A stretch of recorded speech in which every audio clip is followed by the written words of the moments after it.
Kalau pada hari Minggu malam lalu di program yang sama, Apa Kabar Indonesia Malam, kami mengatakan bahwa lanjutan proses persidangan MK yang berlangsung 1 April kemarin ini merupakan proses yang sangat penting, di mana adu ahli, adu kemudian juga saksi dilakukan oleh pihak pemohon, kemudian juga pihak terkait untuk bisa membuktikan siapakah kemudian yang nanti akan dikabulkan gugatannya oleh Hakim MK.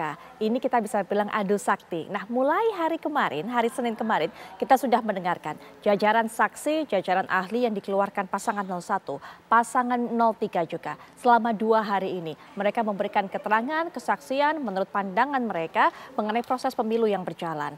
Apakah kemudian yang mereka sampaikan bisa meyakinkan para Hakim MK bagaimana dengan pandangan dari pasangan 02 sebagai pihak terkait? Kita akan bahas malam hari ini. Sudah hadir di samping saya yang juga merupakan tim hukum dari pasangan 02 Prabowo Gibran, yaitu Bang Martin Lukas Simanjuntak. Selamat malam Bang Martin. Selamat malam Mbak Putri. Baik, dan untuk bisa memberikan pandangannya dari hukum tata negara sudah hadir juga di samping saya Bang Margarito Kamis. Bang Margarito, Assalamualaikum warahmatullahi wabarakatuh. Selamat malam.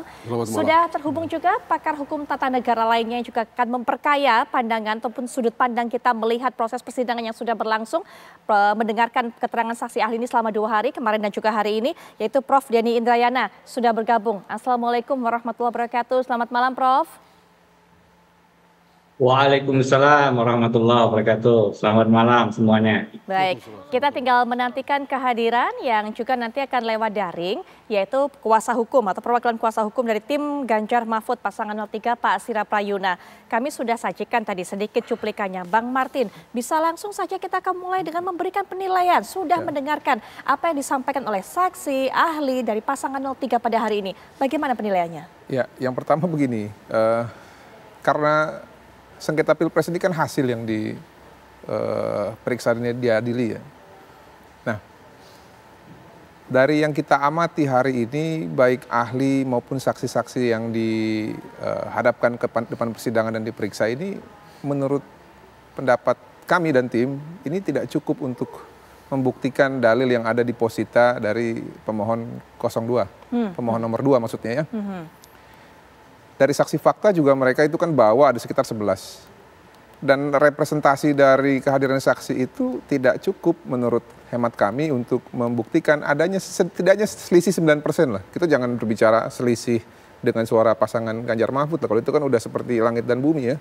Kita berbicara mengenai ketentuan apabila ingin dihadapkan terhadap 2 putaran. Berarti kan harus ada 9% suara yang hilang nih dari 02. Nah, dari pemeriksaan saksi hari ini sayangnya tidak ada gitu ya. Yang dibahas itu apa? Gunung Kidul, terkait adanya seseorang yang menghalangi presiden, membentangkan spanduk, yang mana kita tahu lah yang namanya presiden kalau dihalangi seperti itu ya. Kalau saya sih terus terang nih, bersyukur hanya ditangkap. Karena kalau membahayakan kan sebenarnya mungkin bisa diambil tindakan yang lebih gitu. Tapi kita masih mengapresiasi lah, masih diberikan tindakan yang standarnya sesuai dengan hak asasi manusia. Baik. Lalu yang dipersoalkan mengenai lagu Oke Gas. Sebenarnya kalau mereka jeli ya, lagu Oke Gas itu ada 2 versi. Ada lagu Oke Gas yang sudah viral sebelum digunakan oleh Prabowo Gibran. Ada lagu Oke Gas yang digunakan ofisial untuk kampanye Prabowo Gibran. Nah tadi yang ditayangkan itu Oke Gas itu adalah Oke Gas lagu awal yang viral tanpa ada dukungan terhadap Prabowo Gibran. Dan tidak ada asosiasinya terhadap pengkampanyean di wilayah sebagaimana dimaksud oleh saksi tadi. Jelas kok itu senam, semua gembira, yang gembira. Tidak ada arahan-arahan untuk memilih Prabowo Gibran di acara senam tersebut. Dan apabila ada screenshot oleh salah satu kepala daerah mengatakan 02 paling pas atau apa, itu tanggung jawab dia selaku kepala daerah yang juga adalah politisi. Itu hal yang berbeda. Nah, sayangnya secara fundamental juga saya lihat nggak ada tuh selisih 9% sehingga pemilu itu harus langsungkan putaran kedua. Lalu yang berikutnya mengenai masalah terkait PJ, pelaksana jabatan. Ini lebih menyakitkan lagi Mbak Putri.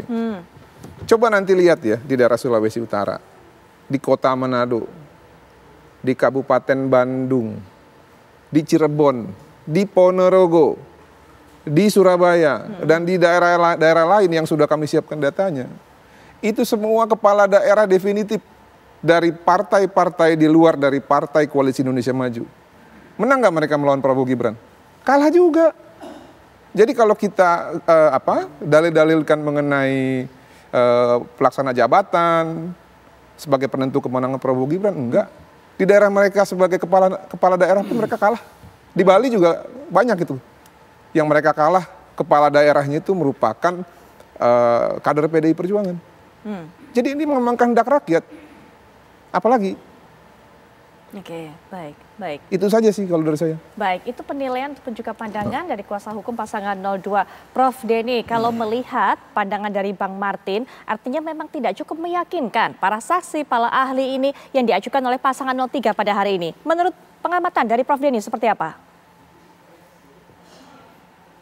Kalau terkait dengan saksi dan ahli, memang sengketa pemilihan presiden ini punya tantangan berkali-kali lipat dibandingkan pemeriksaan perkara-perkara hukum lainnya. Salah satunya karena sifatnya yang speedy trial. Artinya pemeriksaannya cepat, dibatasi waktu, untuk Pilpres ini hanya 14 hari kerja. Lebih singkat bahkan dibandingkan jika sengketa hasil pemilihan umum legislatif yang diberi ruang 30 hari kerja. Jadi dengan waktu yang hanya 14 hari kerja, dengan 800.000 TPS lebih, dari bacaan saya atas berbagai putusan sengketa Pilpres sebelumnya sejak 2004, 2019 terakhir, dan bahkan melihat apa yang sekarang terjadi di tahun 2024, memang dua aspek kuantitatif dan kualitatif itu tidak terhindarkan.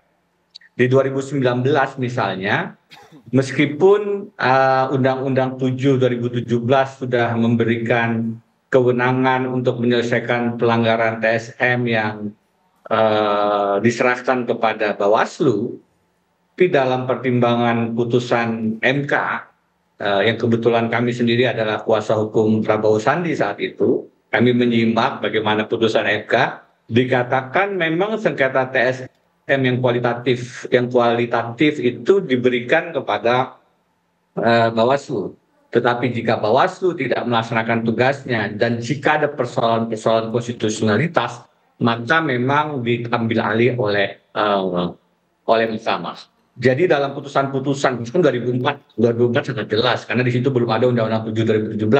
MK dengan jelas mengatakan mereka punya tanggung jawab konstitusionalitas, tidak hanya pasal 24C ayat 1 Undang-Undang Dasar memeriksa sengketa hasil pemilihan umum, tapi juga dikaitkan dengan prosesnya yang harus sesuai prinsip pasal 22 ayat 1 langsung, umum, bebas, rahasia, jujur, dan adil.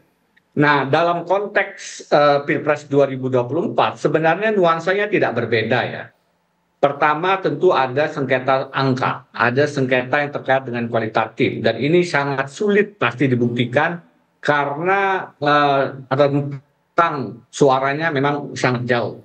Tetapi kemudian di luar itu ada persoalan prosedur terkait dengan pendaftaran pasangan calon, lebih khusus terkait dengan Gibran Raka Buming Raka. Kita lihat ada ahli yang dihadirkan baik di 01 maupun di 03 menyoal bahwa pendaftaran misalnya tidak sesuai dengan PKPU yang tidak dirubah setelah putusan MK dan seterusnya.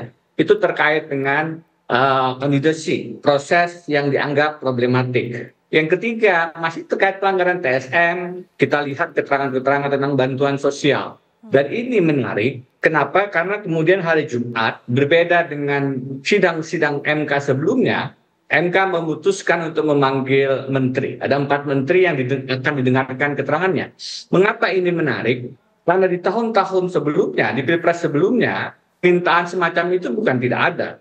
Tapi MK relatif tidak mau melakukan. Dan bahwasannya besok hari Jumat itu dilakukan, itu menunjukkan dengan terang, meskipun Pak Soehartoyo mengatakan kami tidak ingin dianggap berpihak, sehingga permintaan dari para pihak untuk menghadirkan menteri kami tolak. Tetapi ini adalah inisiatif MK sendiri, Mahkamah sendiri untuk menghadirkan para menteri. Itu adalah kalimat atau pilihan sikap yang diberikan, pesan yang diberikan oleh Pak Suhartoyo MK bahwa mereka ingin independen.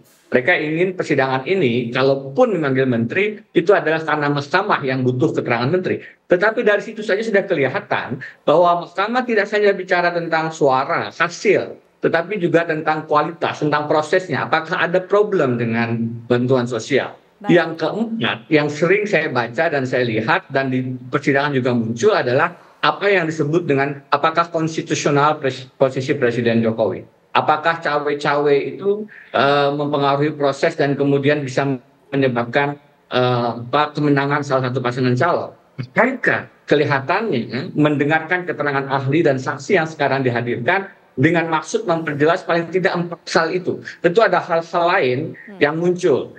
Lagi-lagi kalau kita bicara kuantitatif, munculnya Sirekap, ahli-ahli IT, isu tentang perlu atau tidaknya audit forensik itu kan terkait dengan Sirekap dan angka dan kuantitatif. Tapi itu pun bahkan bersinggungan, tidak bisa dipisahkan dengan kualitas. Karena kalau bicara angka saja, tentu tidak kemudian perlu menghadirkan sedemikian analisis yang sebenarnya kait-mengkait dengan kualitas bagaimana IT itu problematik. Baik. Jadi menarik ini untuk nanti juga mendengarkan bagaimana pasangan 02 menghadirkan saksi dan ahli.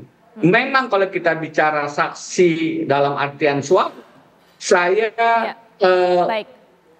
sampel itu akan sangat sulit. Bayangkan selisih suaranya sedemikian banyak. Dan kalau ingin mengcover seluruh Indonesia, tidak mungkin kita menghadirkan saksi yang bisa mengcover dari Sabang sampai Merauke. Karena itu saya sepakat ada diskusi kami dengan salah satu tokoh bahwa memang tidak terhindarkan untuk melihat kuantitatif tapi juga kualitatif. Baik, sampai di situ mungkin poinnya Prof Denny yang kami terima. Nanti kita akan lanjutkan kembali setelah jeda. Kami akan segera kembali saat lagi.